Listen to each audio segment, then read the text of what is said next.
The following is an exclusive presentation of WI Garden Media, the voice of Garden Talk Radio.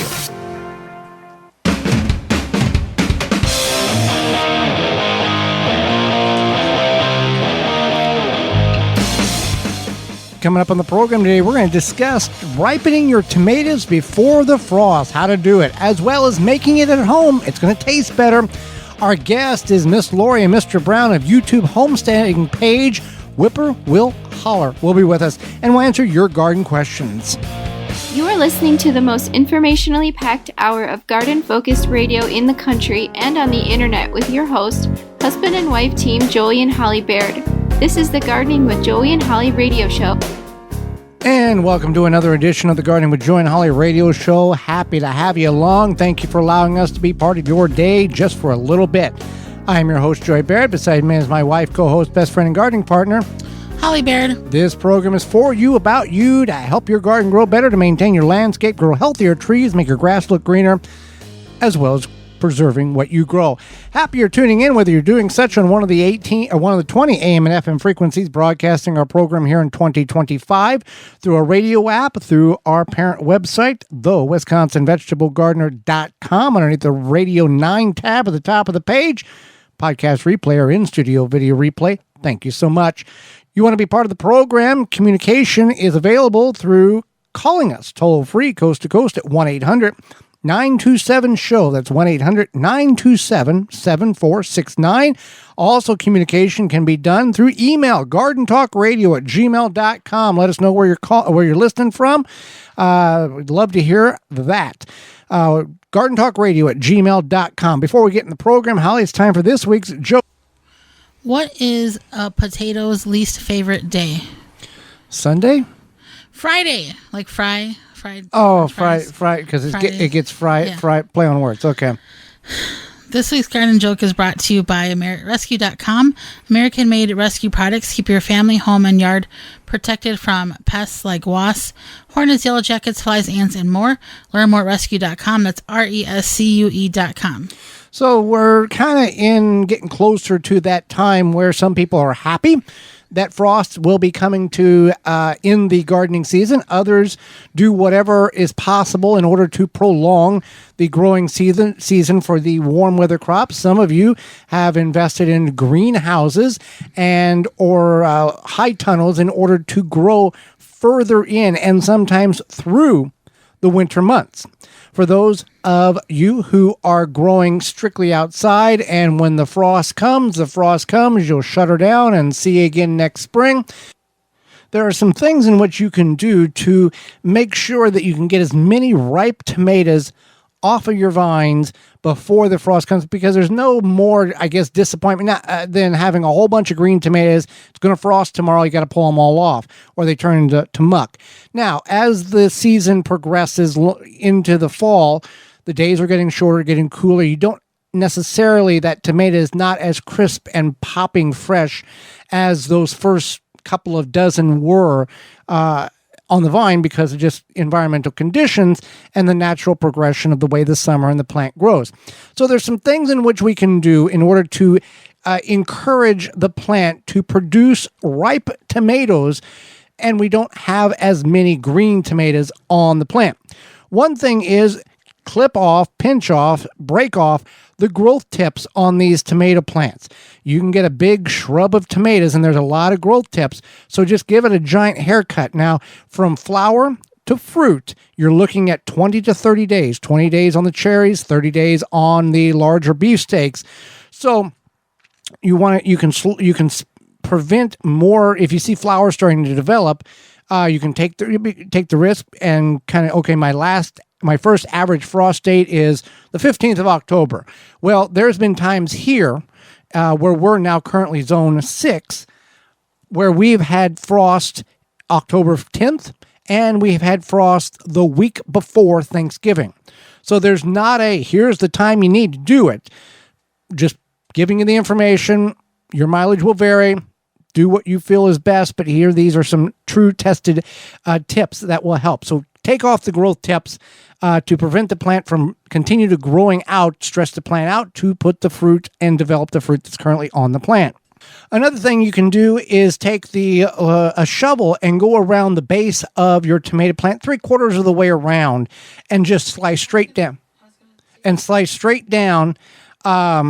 In order to cut the roots off. You want to go about 6 inches away from the stem, and you want to leave about 1/4 of those roots available, but you want to cut the rest off so you're stressing the plant out. You can also reduce watering or just stop watering. Which if it rains, there's nothing you can do. Right. But if you're not having a rainy fall and then you stop watering, that's going to stress the plant out. And you don't want to, as you get closer to frost, you want to discontinue watering. But if it's not super close to frost, maybe 50%, you don't want to stress them out too much initially. Now, another way in which you can ripen tomatoes is what is called red plastic. It's a material that this works only if you have an in-ground or ground level irrigation system. You're putting this plastic around the base of the plant on the soil, and it reflects light back up into the plant itself. Right, and this is actually proven to be effective. Now, some people say to use aluminum foil. I think that's a little... well, the aluminum foil is supposed to reflect you might as well use a mirror. Right. Never mind 17 mirrors in the yard, sir. Don't worry about that. It'll be fine. It could be distracting if you're... Aircraft flying over. Right, or like if you're near a road and then all of a sudden the light hits it. Anyway, so the red plastic is actually proven by... looks like a number of... It's been tested University extensions, so it's not a myth. Like it does sound like a myth, like a joke almost. Like I ripen my tomatoes faster with red plastic, but it is proven to work.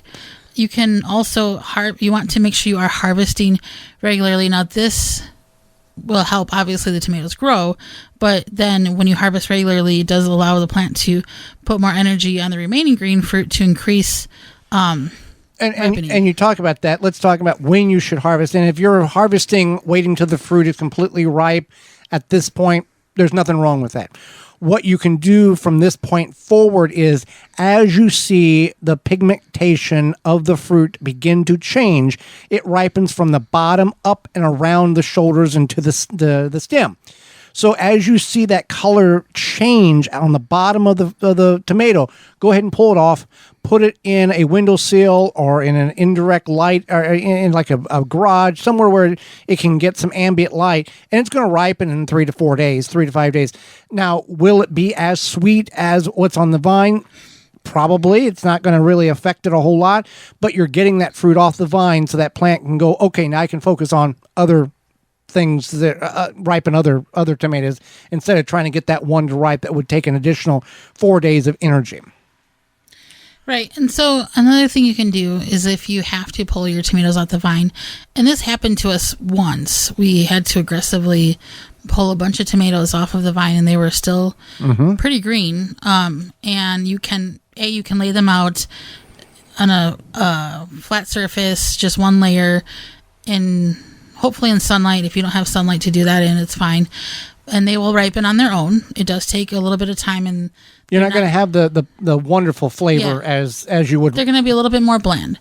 You can also, if you want to ripen them even quicker, you can put them in a paper bag and use a banana or an apple. And this also works for avocados too, because of the methane that ethylene. Yeah, and so those fruits release this ethylene gas, and it helps ripen the tomatoes. Just make sure that if you do that, you are checking them, because they can ripen quickly if you have a bunch and then all of a sudden there's a bad tomato and blah, blah, blah. You can create a warm environment, like a cardboard box or a kitchen drawer, and you want ideally 70 to 75 degrees Fahrenheit. I think that it's probably more convenient to just do the paper bag trick. And because you try to get this precise temperature, there's a lot of work going in for what little return that you may get from this. Green tomatoes, you can make, what is it? No, it's not chutney. It's salsa verde. But I think that's supposed to be just like green tomatoes. The green tomatoes, if you've got green tomatoes. Yeah. You can also do fried green tomatoes, the old classic. People will actually not even wait till like the first harvest of tomatoes. They will wait until they're big and green and pull them off strictly for that. I believe it's like a really southern thing. It's not a northern thing. I've never had them. Have you had them? You've had them? Yeah. Tell us more. They were okay. They're not something you look forward to. They would not be something. Because I think they're fried in cornmeal. Yeah, and you don't like cornmeal. I don't like cornmeal. No. So maybe I should try. I don't really like. We would not be invited to many people's homes. We have anywhere. You want some cornbread? I hate cornbread. I hate okra. I don't like rhubarb. That's like it's fine. There's other stuff to eat. I know, but people who've had cornbread? You've had good. You got a good cornbread, and you got to smother it either in butter or maple syrup. Listen, and some people break it apart and put ketchup on it. Listen. If you have to smother whatever you baked in something else, it's not good. You take pancakes and you smother them in butter. No, I don't smother mine in butter and syrup. You put butter and syrup on them? A little bit, yeah. But I've also eaten plain pancakes because I like them. Oh. I make dessert breads that I don't have to smother in butter and Cool Whip and but anything with maple syrup or butter or Cool Whip, it makes it a little bit better. It does. Yeah. Okay. I'm not denying that. I'm just saying. So you have some options for ripening your tomatoes, whether it be off the vine or on the vine. And it's something that we have done a number of times, and it really does make a difference. Now, you can, if like we always get in this situation where it's going to be, frost, a chance of frost or frost tonight. And then you look at the 10-day forecast and it's like, oh, it's beautiful the next 2 weeks plus. You can take bed sheets and cover your tomatoes. Or like plastic. Plastic. Yeah. The issue with plastic doesn't breathe and it can get cold and it will kill whatever leaves it touches. Yeah. So you don't want to use a flannel blanket, but you can cover your areas of tomatoes with just bed sheets, and that will be enough protection over the night in order to make that through and then get a few more days out of it if you want to go to that level of prolonging the inevitable that's going to eventually kill the tomatoes. But, we had this where it's, one night of really, 35 temperature, and then the next 2 to 3, 4 weeks, it's above average and everything's still doing relatively well, even though it is getting cooler. Right, exactly. So with that being said, we are brought to you today by our sponsor, Walton's Inc. We know you care about where your food comes from. Canning and preserving your fruits and vegetables is great, but what about the meat? At Walton's, you can get the equipment, seasoning, and supplies to make sausage, jerky, and any other meat product to your way, to your high standards. Do you want to make snack sticks that people will actually like? Walton's created meatjuststicks.com, an informational site to help you make the best finished product. They have meat grinders, mixers, sauces, stuffers, spices, and more to help you go from animal to edible. Walton's everything but the meat. Use code GROW50, that's GROW50, to save 10% off your order at waltonsinc.com. When we return, make it at home. It will taste better. We'll go over a number of things that you may not be aware of the easiness of it is to make it home. You're tuned in to the Gardening with Joey and Holly radio show. Got a question for Joey and Holly? Send it via email anytime to gardentalkradio@gmail.com.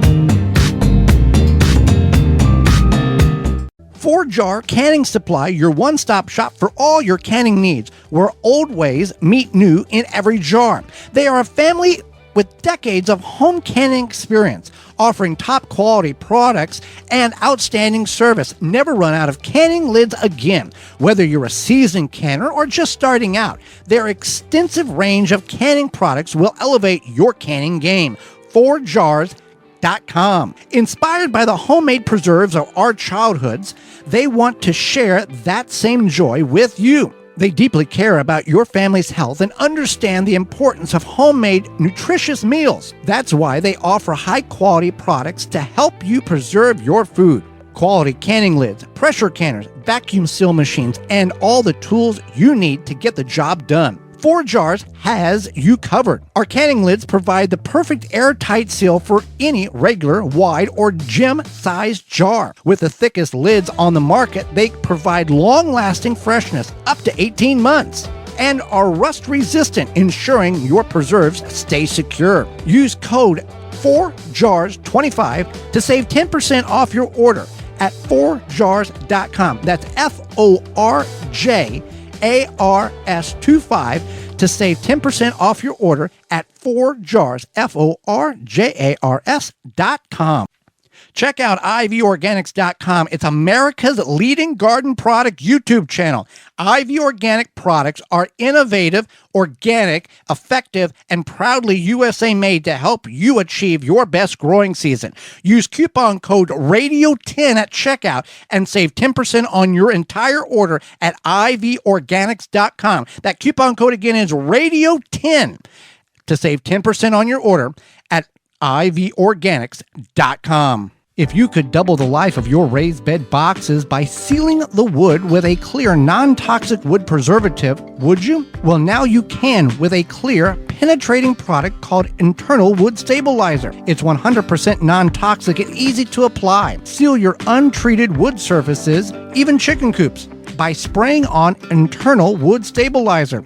It's invisible, seals the wood from the inside out, and never wears off. Recommended by organic gardening experts. Internal Wood Stabilizer. Check it out at timberprocoatingsusa.com. Vermont Bean Company is a family-owned and operated gardening company with the largest selection of seeds online. Use coupon code 15TG25 to receive 15% off your order at vermontbean.com. That coupon code is 15TG25 to receive 15% off your order at vermontbean.com. Wisconsin Greenhouse Company has custom-made greenhouses to suit your needs. Grow year-round. Strongest greenhouses that will last a lifetime. From agricultural to lounging to entertaining. For more information, go to wisconsingreenhousecompany.com. Welcome back to the Garden with Joy and Holly radio show. Happy to have you around. Thank you so much for allowing us to be a little part of your day just for a little bit. More information about those coupon codes and the companies that financially support the program to allow it to be heard on your station each week. You can find all that out at our parent website, thewisconsinvegetablegardener.com, under the Money tab for the coupon codes and the Radio 9 tab for all past shows and sponsors. Well, make it at home. It'll taste better. Convenience is the word that many people use for not taking extra steps to make things themselves. Well, I don't have time, or it's more convenient to buy it and put it on my salad or utilize X, Y, and Z. There's nothing wrong with that. No, but there is a distinct, in 98% of everything, there is a very distinct increasedness of enjoyment and taste by homemaking it versus buying at the store. Not for the satisfaction of, oh, I saved money, but just simply, strictly in the palate taste of it. It is so much more flavorful to do it, to make it at home. Right. So there's a lot of things that you can make that are pretty much anything. Well, obviously pretty much anything, but all these are really simple. Yep. And are common. So maybe some are not as common, but one is mustard, and you can easily make mustard with mustard seeds, which you can get at most grocery stores. Now, if you're not sure, if you want to buy in bulk, you go to an Indian store. Like an Indian food store. Because you can buy a tiny bag or bushels. Right, and I don't know if you want 50 pounds of mustard. I'm trying to think if I've seen them anywhere else, like in large amounts, but it's not the common. It's not just yellow mustard you can make. Right, you can make brown mustard. You can make like beer mustard, cherry mustard, cranberry mustard. You name it. I guess like strawberry and pineapple. I don't know why that would be. I don't know if that would be. I know, but there's really no now, when you make this, is it strictly you have to water bath can it, or can you make it and put it in the fridge and make it in small batches, or what's the criteria for that? Sure. So mustard you make in the 4 ounce. No, 4. Is it 2 ounce? It's the half of a half. That's 4 ounces. Yeah. But do you have to can, or can you make it and strictly use it right away, or is it a long term? Is it a canning situation? I guess you could use it right away. Like, I don't see why you couldn't, but canning it helps for longevity. So if you don't want to can, you could make it without having to can it. Yeah, you would just have to cook down the mustard seeds. And then crush it. Yeah, and crush it. So basically it's like mustard seeds, vinegar, sugar, or salts, and then whatever flavorings that you would be using. So that's what mustard is. Then we have hot sauce. Joey and I are not huge on hot sauce, but a lot of people do make this themselves. That usually requires a blender. It is a 4 ounce jar, okay. A quarter pint jelly jar. Pint. There we go.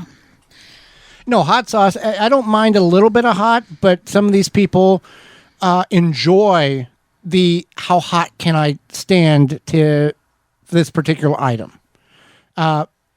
Extremely hot. Like I would think you put it on your car and your paint would start bubbling off. Right. Well, you see some of these shows where the chef has a respirator and gloves on, and they prepare the hot wings, and then they brought it out and go, "Enjoy, sir." Well, that's because of the capsaicin. Correct. They don't want that when they're cooking it, in the steam or whatever. But somebody's eating this. Whatever. I don't know. So anyway, you can make. But there are people that there's challenges on the internet of how hot can you make it, and there's different ways of gauging the heat of it. I had a friend who would make this Asian hot sauce that had these hot peppers and then some sort of vinegar, and it was like something that he would eat at this. I believe it was a Japanese restaurant. It was super hot. So he brought it to the Japanese restaurant? No, he would eat it there, and then he asked the owner. They prepared it there for him, and he bought it. No, he made it. So he got the recipe from these people. Okay. So he was enjoying it there. He wanted to make it home, so he asked for the recipe. Okay. Yeah. And it had like really hot peppers. What is the stuff? Is it Japanese or Chinese? It's that green paste. Wasabi? Yeah, that's what it is. You can make that too, I think. But that's hot as well. Yeah, that is. That's also, I don't know what wasabi is made of, but that brings us to horseradish sauce, which you can make. You and I tried to make horseradish sauce because we have horseradish that grows in the front yard that we did not plant. Who planted that? Been here for years. Okay.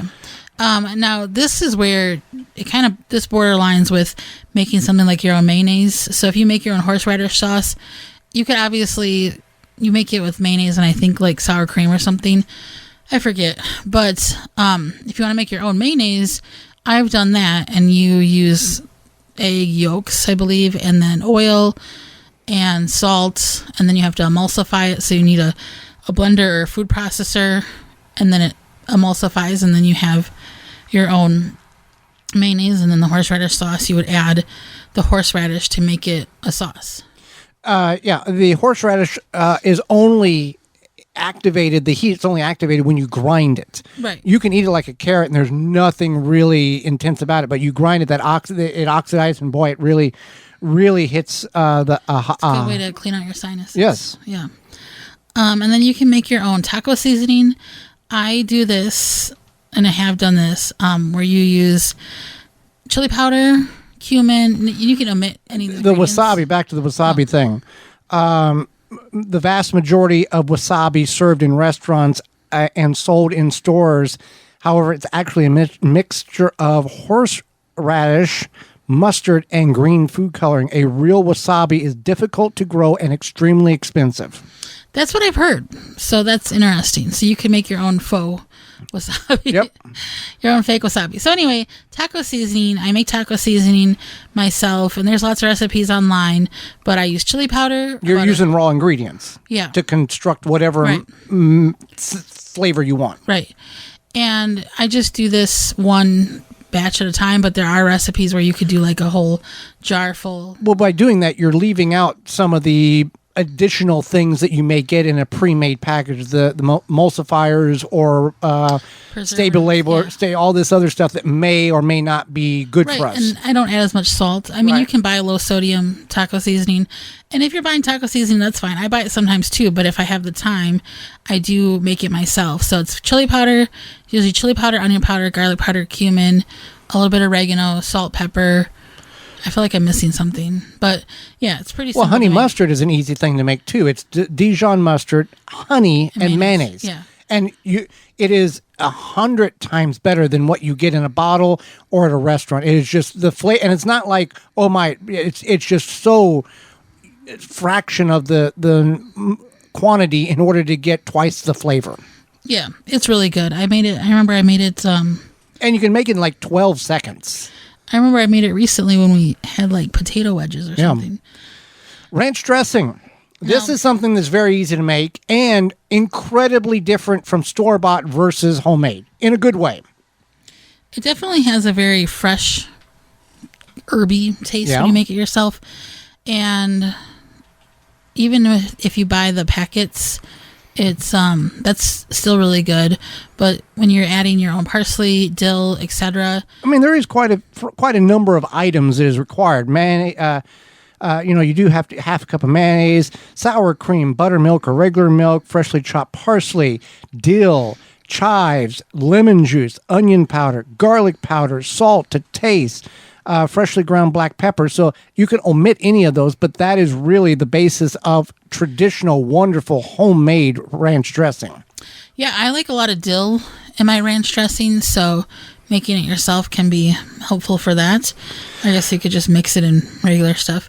Brats. Joey's going to make venison brats. Yeah, when we get venison, we had not as much as I thought, but there's recipe. You get the casing and you can season the brat however you want. Years ago, back on the farm, I'd made several batches and the recipe calls for a certain amount of pork fat in order to make it more juicy. I never did that. I just did 100% venison. And in the recipe book, I remember making it, but I don't remember, this is 25 years ago. We're old enough to say that. I remember everybody liking it, the guys liking it, and I wrote very good in the recipe book. So we'll do that again.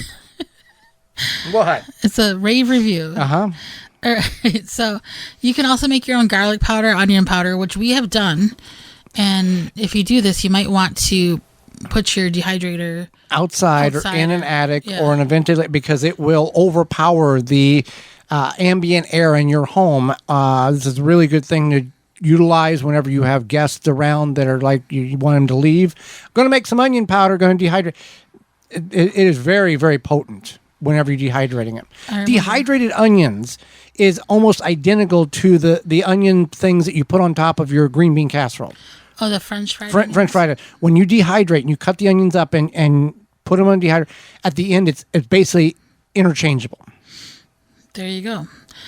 So then there's fermented foods, and this can be anything from yogurt to sourdough to fermented salsas, vinegars, kombucha. There's a lot of options for this, and if you're like, I don't know where to get the starter, or I don't know where to get the grains, you can make your own starter. You can make your own starter, or you can purchase a lot of these things online. There's a lot of different websites, and then also you probably know somebody who has a sourdough starter that they can give you, or give you some of. Yeah, there's with like a sourdough starter. Once you've purchased it or created it and done it correctly, it's everlasting, is it not? As long as you keep feeding it, right? Yeah. And this is why I don't make sourdough. Because you forget. I don't want to be responsible for this. You've got a cat. That's enough for you. Yeah, that's enough for me. Because people will be like, I don't know what to do when I'm going on vacation. There's ways. So people will like take their sourdough to their friends, and their friends will feed the sourdough while they're on vacation? I don't. Well, you seem like. I think you can put it in your fridge and kind of slow it down. I'm not really sure though. It seems like it's a growing problem. But bump. Here's my fish and my sourdoughs. We'll see you in a week. Thanks. I don't really get it. It freaks me out, to be honest.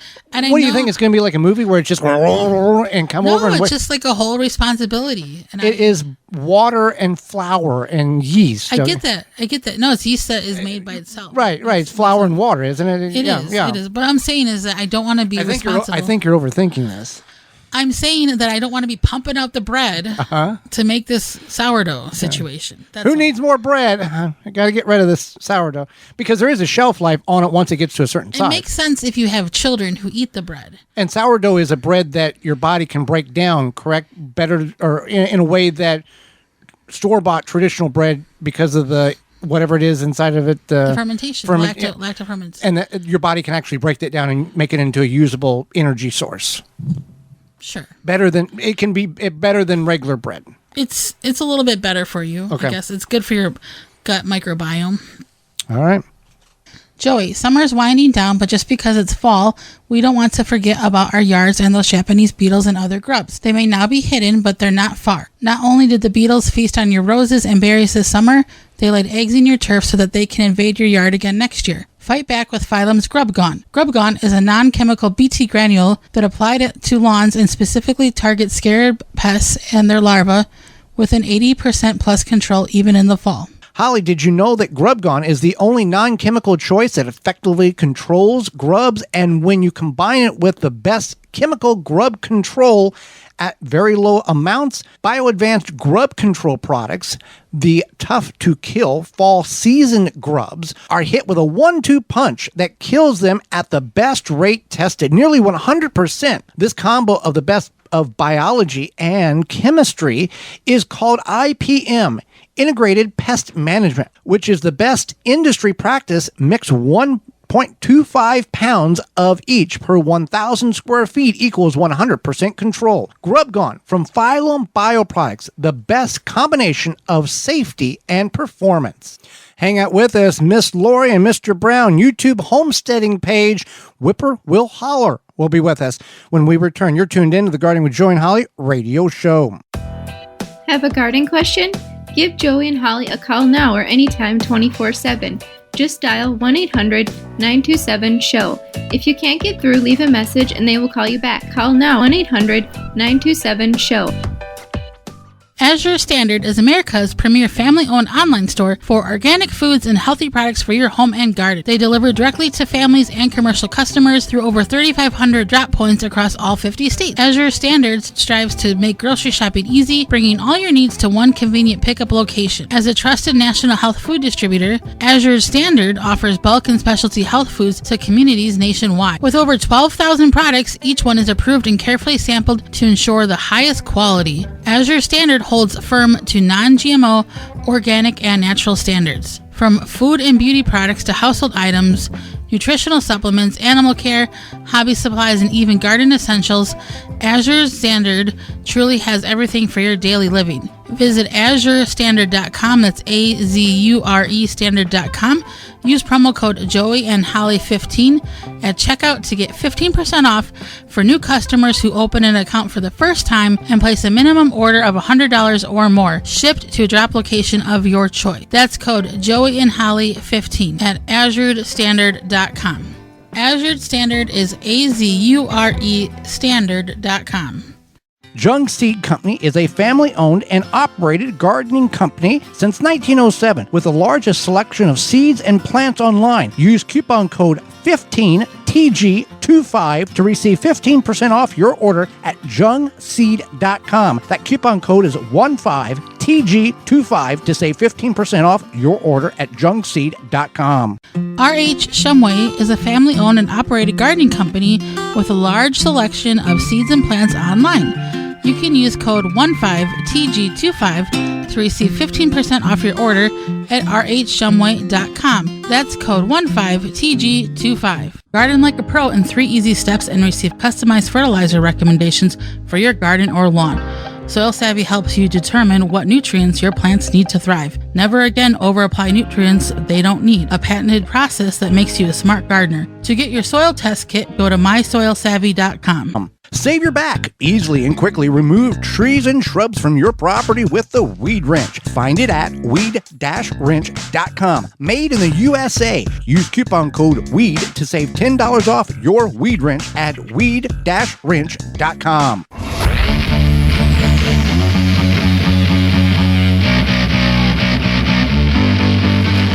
Welcome back to the Gardening with Joey and Holly radio show. Thank you for being with us.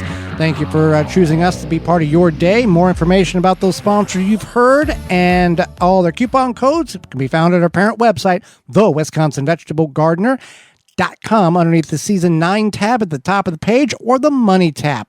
Holly, let's go to the hotline and bring in our guest for this week.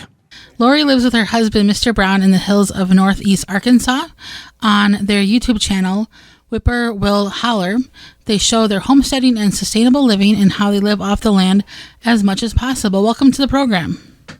Thank you. We're so glad to be here. Well, we're happy that you've had time to take and not only educate Holly and myself, but all of our listeners. We know you're very busy, and we appreciate the time you're going to offer us.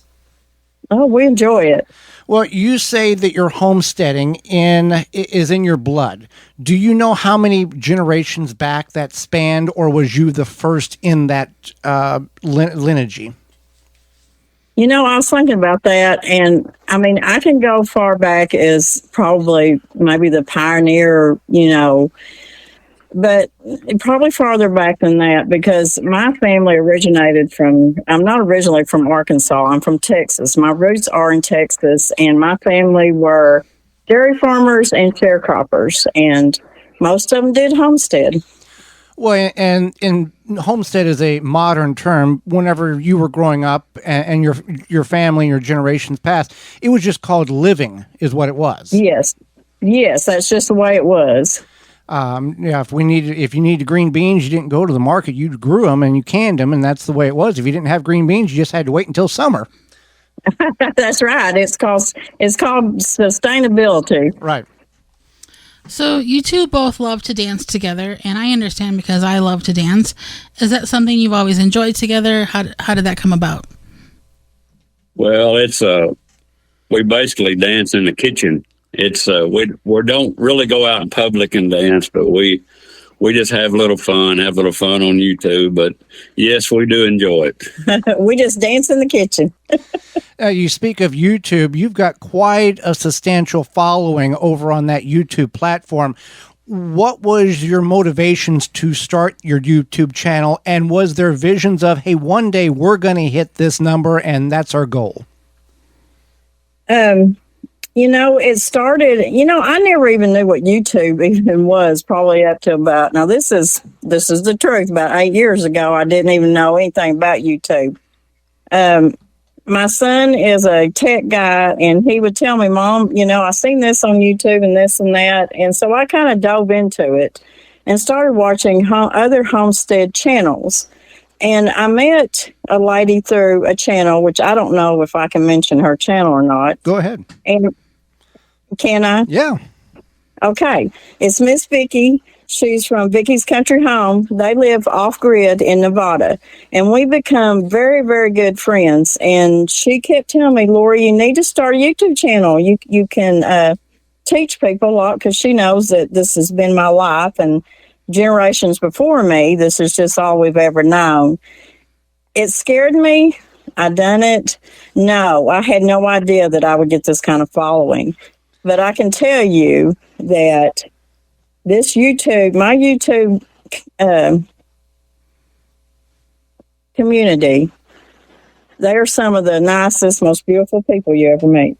Well, absolutely. Well, you two are genuine. You're not faking anything. You are who you are, and that's what people gravitate toward, that authentic personality, and not, if we want to see fake people, we can turn on the TV anytime we want. Yeah, we don't have the TV on much anymore. So when people come onto your YouTube channel, what can they expect? I know we keep talking about the homesteading, but what can they expect when they come to your YouTube channel? And if you want to say the name of it again, that'd be good too. Well, when they come to our channel, it's just, number one, it's about our faith. Our faith in the Lord. But number two, it's just to help. We have 70-year-old, 80-year-old, and 90-year-old people that have subscribed to our channel, and that even comment and write us letters and notes saying that at their age, they're just now learning to preserve. And, I find that very interesting. But there's so many people out there that maybe grew up in a city. Maybe they didn't, have to do all what we call homesteading. It's more, to me, of being sustainable. Because they didn't have big gardens. They didn't can green beans. They didn't do all this. Well, I think people are getting more aware of it now, and they're wanting to learn no matter what their age is. And it's just really something. A lot of people are getting back to the health benefit of growing your own food and putting it up and having that health benefit. Well, and just go ahead. And just it's gardening, it's preserving. It's just a simpler, I guess, what we think is a simpler way of life. It's really a lot of work, yes. But to us, it's a simple way of life. It's a work that you enjoy doing. Yes. And you spoke about 70, 80, 90-year-old people interacting with you. Yes. If you can sit around on the couch and go, well, I'm 83 and life's about over, or you can do something about it and enjoy what time you have left and try new things. Absolutely. That is so correct. And I think when we get to a certain age, we just kind of maybe just give up, but we don't need to. I mean, we just need to keep going and growing our, these vegetables and our own meat and hunting for our own meat. We come from a long line of hunters. We process our own meat, we have local farmers that we can go and get fresh meat from. I mean, it's just a healthier way of living and just watching what we put into our bodies. So now I'm curious, what are y'all hunting down there? Because here it's whitetail, turkey, ducks, different waterfowl. Same thing. Okay. Yes, same thing. Do you have any wild hogs or no? Or is that more something? Any wild hogs? Wild hogs? Yes, we have wild hogs, and they're getting thicker and thicker. Matter of fact, I seen just half a mile down the road the other morning in a neighbor's yard about a 200-pound boar hog, and he's killed probably 20 or so around that area right there. And I do believe I had one come through the corner of my yard here a while back, but they're getting thicker, and they're actually a nuisance because they play havoc with a lot of our native game. Now, Miss Lori don't hunt. Miss Lori will cook it. I'll clean it up and I'll cook it and I'll process it. Miss Lori don't hunt. Now, for people who are not aware of the wild hogs down there are just devastating. Is that a year-round nuisance hunt, or are there specific seasons which you can take them out? Seasons to the hog hunt. They're actually, the wild hog is actually a year-round season, and there's no limit because they're becoming such a problem. Are they any good to eat, or are they so gamey that they're good to eat? Yes, the younger hogs, and of course you wouldn't want to eat a boar hog, an old hog, or not really an old sow, but they do eat a lot of the younger type, the smaller type pigs. Yes. Well, Mr. Brown is a big duck hunter. Okay. And you talk, we go back to the age is just however you want it to be. And there's some people, and you probably know people like this, that just sit around and go, well, life's over. But with your faith in the Lord, it's just exciting. You just don't know whatever's going to happen. You've got your trust, and it's like he's in charge. So let's just do what we're supposed to do and have fun with it. That's exactly. And that's what our community, our YouTube community, they're still interested in going back and doing the old ways, is what we call them. Sometimes it's the best ways. Yeah, it's the hard ways, but it's the old ways, and it's so people know if times got to the point, they know they could survive. Right. Because it was always about survival. What are some of your favorite home remedies that you have that's been in your family for years? It's just go-tos. Hacks, probably would be more, as far as homesteading hacks, would probably be canning, fermenting,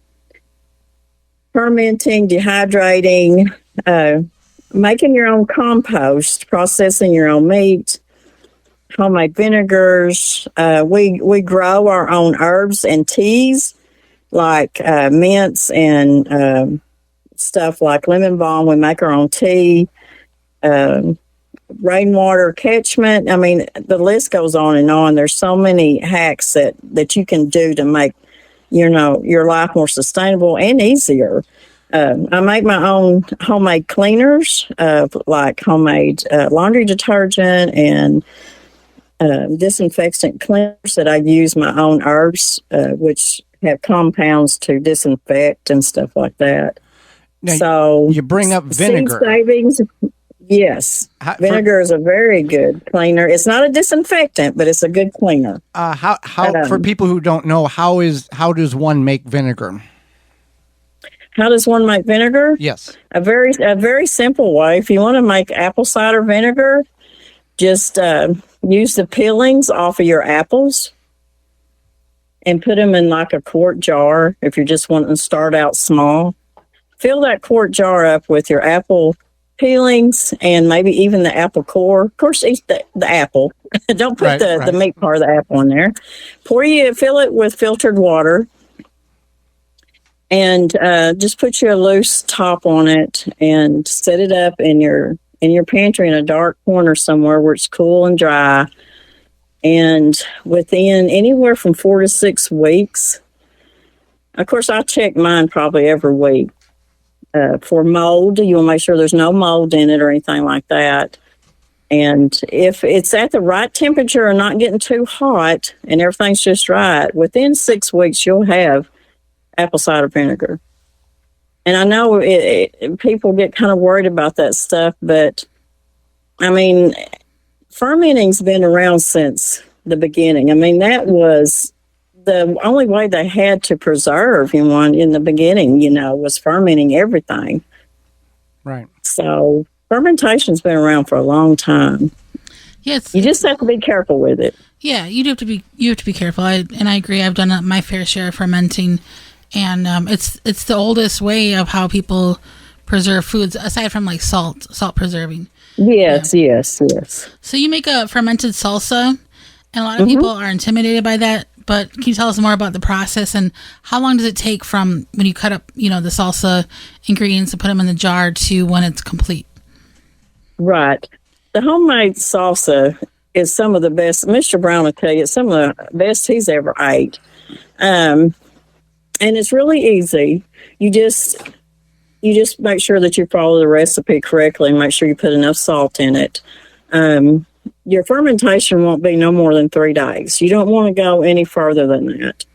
You just want to make sure that it's in a cool, dark, place, and that all your vegetables are under the brine. Nothing's on top. You have to weight it down.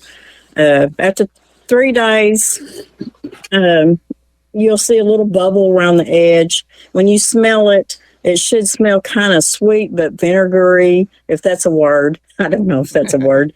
But if you see any kind of mold or if it smells like a yeasty smell, like sour, you better throw it away and start over. I mean, I have done my share of throwing stuff away and having to start over. It's just a way of process because the temperature and the humidity, things don't always work the way you want it to. No, you have that on your YouTube after channel. 3 days, after 3 days, I move it to the refrigerator if I know it's good. Awesome. I'm going to try it. I haven't tried I've fermented last time. I haven't done fermented salsa yet. So I'm going to try it because it's so good. It is so, and plus it's got all the probiotics in it for your belly. So yeah, definitely. Well, we really appreciate having you on the show. Can you tell us again the name of your YouTube channel and how people can find out more about you?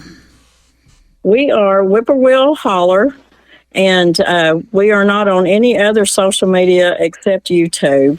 So just type in the search bar, Whippoorwill, which is a long word, Whippoorwill Holler. Whippoorwill is the bird. Do y'all know about the bird, the whippoorwill bird? Yeah. Yes. Okay. That's what we're named after because you can hear them really pretty down through the holler here. And Danny come up with that name. Okay. But it's Whippoorwill Holler. And just look for it on the search bar, and it'll go straight to our main page on YouTube.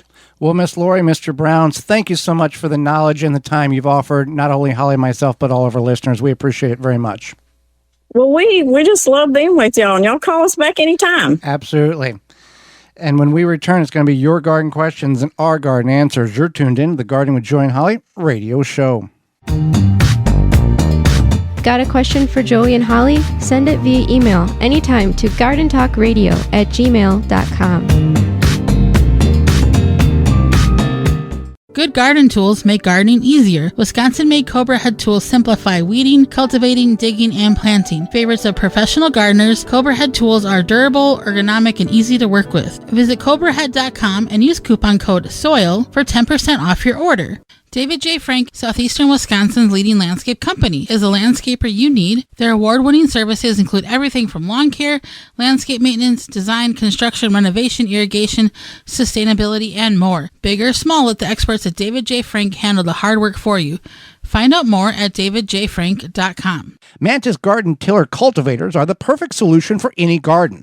With their gas-powered 2-cycle or 4-cycle engine, these powerful machines can till 9 or 16 inches of land without you breaking a sweat. And it doesn't stop there. Mantis's optional attachments allow you to aerate, plow, and more with the snap of a finger. Engineered with durability in mind, Mantis tiller cultivators will be your guaranteed garden companion for a long time. You can find more out and details at mantis.com. A non-selective herbicide that is also USDA BioPreferred certified? You bet. Say goodbye to Roundup and hello to No More Weeds by Naturally Green Products. No More Weeds kills weeds with no harsh chemicals and no glyphosate. Safe around pets, No More Weeds has a proprietary sticking agent to use around gardens, pools, decks, patios, anywhere there are weeds. Available online at natgreenproducts.com, Amazon, and Walmart.com. Order yours today. The same great company that brings you no more bugs. Pomona's Universal Pectin is a high-quality pectin that gels reliably with low amounts of any sweetener. If you're trying to reduce the amount of sugar in your diet, you'll love Pomona's Universal Pectin. Now you can make healthy homemade jams and jellies sweetened to your taste. You can use sugar or honey to sweeten. Pomona's Universal Pectin keeps indefinitely when stored in an airtight container. Easy to use, versatile, and comes with directions and recipes in every box. Find out more and where to buy at PomonaPectin.com. Also available at natural food stores and online. Do you have nuts or fruit in your yard? A Nut Wizard is a handy, effective tool that will pick up round or oval tree produce quickly and easily, leaving debris behind for a clean harvest. A Nut Wizard tool saves your back and your time. Visit nutwizard.com for more information. Totally Tomato is a family-owned and operated gardening company with the largest selection of tomatoes online. Use code 15TG25 to receive 15% off your order at totallytomato.com. That's code 15TG25.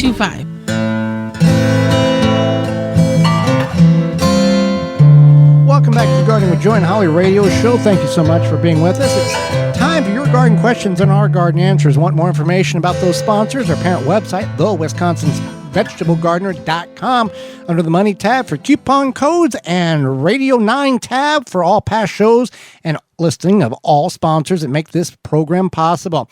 Question and answer time. Send it on over to gardentalkradio@gmail.com. That's gardentalkradio@gmail.com or 1-800-927-SHOW. You can call that number anytime with your question. 1-800-927-7469.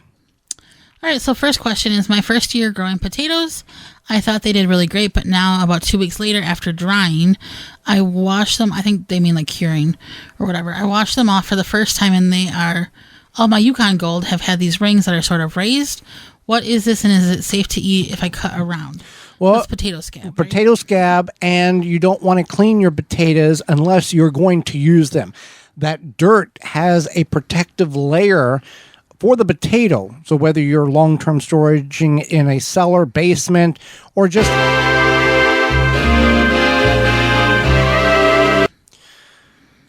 whether you're storing them in a basement, cellar, or bottom of a cabinet, wherever, out of direct sunlight, because they will begin to sprout, you want to leave that dirt on until you're going to use it. Now, you've got potato scab. And there's a couple of things in which to prevent potato scab. Focus on managing your soil conditions and potato selection. Keys include planting certified scab-free potatoes. If you're buying potatoes or planting those that are sprouting in your cupboard that you've purchased from the store, these can have issues. We've done it, and it's okay, but not all potatoes are created equal. So if the potato that's starting to sprout has some scabbing on it, it's going to transfer into the ground and into the next layer or next round of potatoes that you're planting. So try to find a resistant variety and maintain acidic soil conditions, about a 5.3. Now that is a little on the lower side, but potatoes are more adaptable to that. Now, if you don't want to adjust it, that's not detrimental to the production of your potatoes, but that is the key level that they want to be grown in. And avoid fresh manure and excess lime. Fresh manure will burn your certain manures will burn your plants, but fresh manure in general with potatoes is not necessarily a good thing. And lime, overabundance of lime, we talk about it all the time. Too much of this you may think is good, but not really. And then you can rotate your crops. I know this isn't always Every 3 easy. years. Yeah, I know this isn't always easy in certain Yes. gardening situations, but you can, one corner of the garden to another corner, and you want to make sure that you are using non-susceptible crops such as corn, peas, or beans. That will Bush beans are a good go-to. Yeah. They will grow very well in most Yeah. conditions. Has anyone ever moved their raised beds? I realize mine would make more sense turned the other way, but they are full of stuff right now, and obviously I should wait until they are not much, until there's not much growing in them, right? To give context, they are 2x4 by 1 foot tall and definitely heavy. So this is what I would do. Yes. I mean, obviously, you're gonna have to empty Well, some of the first of all, soil. why are you wanting to move it? Are they not? sounds Is like- things not growing very good in the current orientation that they are in? Or do you just feel that it would be better to rotate them? We don't know. have all that It information. just says that they'll be better turned the Right. other way. All right. So assuming that you have you have some sort of reason, whether it be how you want your backyard to look right. or whatever, you have to figure out a solution. So the best solution, I think, would be to, if you can, do them one by one and empty half the soil. Now ours, we don't have a bottom to ours. Correct. We So- don't know if that's the case with these or not, but Right. you're going to have to remove a You have to lot of soil. Yeah. We could probably get away with removing like half the soil from the sides. Correct. And then rotating Twisting it, yeah. I don't know if- 180 degrees Yeah. and point them the other way. Yeah. So like keep the soil that's in the middle, and obviously you're gonna have some spillage or whatever, but that could be an option. Wheelbarrow and a big tarp. Right, to put all that soil on a tarp. This will also give you a chance to, if you want to, Bond with your replenish, children or your grandchildren or your spouse. pay a neighbor kid. But it'll give you a chance to replenish the soil if you need to, and you don't have to do all of it. You could do half or a quarter or whatever, but it'll kind of give you a chance to do that. So I don't think there's anything wrong with it. There's not really like an easy way, but it is possible. Hey, we've done a lot of things that weren't easy, but we got them done, and it worked. Things look a lot better because we did them the way they need to be done. I think you should probably do that, late fall, early spring. I would do it whatever. late fall Yeah. because early spring, everybody's like, I'm 2 weeks behind before I ever get started. That's just the motive of everybody's mind. I should have done this 2 weeks ago. We've been there. Yeah, for sure. And if you could just if you feel that, I don't know how many, did he say, or she, or whoever say how many? He No, doesn't say. just Just do one at a time so that you feel you have some control, because sometimes projects like that take on a whole beast and then you get tired, and so I would just start one at a time. Number 4. I need some ideals for canning peppers. I have a mix of hot and sweet ones and have already picked a whole bunch of banana peppers, hot mixed peppers, and hot sweet peppers relish. I've done pepper jelly and I'm not a fan of it. So looking for any ideals, not enough jalapenos for cowboy candy. You could do a mild cowboy candy. That's one thing. I've done it with sweet peppers. Okay. And also hot peppers. So you could do a combo. Otherwise, you can dehydrate them. You can ferment them, make your own hot sauce, slice and freeze. Right. Now I dug around. I did find this, and I've never heard of this. So if you're listening and you've done this, gardentalkradio@gmail.com, let me know. Chop and dry them in a dehydrator. Mix them with sea salt.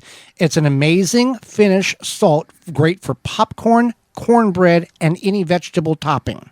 It's almost like paprika. Paprika is smoked peppers. Right. So it'd be Smoked like less and dehydrated, smoky. yeah. It'd be like less smoky. Put Give it on you a nice little- popcorn. I guess. Yeah. I can't eat popcorn. Yeah. You don't like cornbread, and then there's health issues why you can't eat popcorn. But I also don't like lemonade. wait, whoa, you don't like lemonade? Yeah. How do you not know that? I'm learning things that I should have known 15 years ago. How do you not like lemonade? What's It's wrong just with too- lemonade? It's too sour. Have you not had like homemade lemonade? No, I don't like that either. So even because that's extremely tart. You put some lemons and like half of it full of sugar. No. I don't like lemonade, cornbread, Rhubarb. rhubarb. Can't eat popcorn. Can't eat popcorn. I can't eat regular corn. I miss corn. I miss the freshness of the corn with the butter. You couldn't and do the like salt. pulverize it and turn it into like a paste corn. That sounds What terrible. isn't there something in That's the cream corn. Yeah. Isn't there something in the Mexican cuisine where they grind corn up and they layer it onto like a tortilla or something? Isn't there something like that? That's how they make tortillas. Oh, okay. Anyway, So, yeah. Well, we are out of time, and we've learned a lot of things. We appreciate your time, and we thank you for it. If you want to find out and find more shows, you can Google and go to your favorite search engine, the Gardening with Joy and Holly radio show, and find all of it there, or our parent website, thewisconsinvegetablegardener.com at the top of the page. Tune in with us next week where we'll be discussing some uncommon uses for apples. It's that season. You'll be picking them or having them purchased from your local farm.